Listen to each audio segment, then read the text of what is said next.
Le Pentagone aux États-Unis, Oui. qui a effectivement cette forme qu'on Oui. voit sur le dessus, Oui. etc. Oui. Il y a donc une énergie particulière de ce Oui. bâtiment. Je ne suis pas sûre que l'énergie, que la volonté soit à ce que ça soit un rayonnant pour la Terre. Parce que cette forme-là, quelle est sa signification ? En fait, le Pentagone, il génère le nombre d'or, qui est une énergie de vie. Le nombre d'or, on va le retrouver dans toutes les spirales. Donc, on va le retrouver partout dans la création, dans les proportions des os, les uns par rapport aux autres. La vie est créée autour de ce nombre d'or. Enfin, le Pentagone, c'est quand même le bâtiment de la guerre aux États-Unis, qui gère ça, quoi.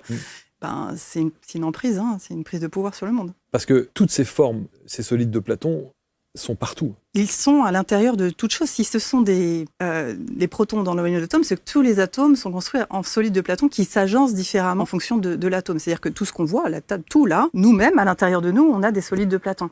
Tout est fait de solides de Platon. C'est pour ça que quand on les utilise en soins ou quand on les utilise dans un lieu, on va avoir un phénomène de résonance, un peu comme si on a plusieurs gongs dans une pièce. Si on va taper sur un gong, ça va faire résonner les autres. Et bien là, ça va faire la même chose. C'est-à-dire qu'on va réveiller à l'intérieur de nous ces solides de Platon. Et en quoi c'est intéressant ? Mon leitmotiv, c'est l'ouverture de conscience. Dire aller à la rencontre de soi. La rencontre de soi, pour moi, c'est aller à la rencontre de ses blessures, de ses traumas, de ses conditionnements et d'arriver à en sortir et de pouvoir rayonner à partir de ce qu'on est vraiment en tant qu'être, plutôt qu'à partir d'un conditionnement ou de blessure.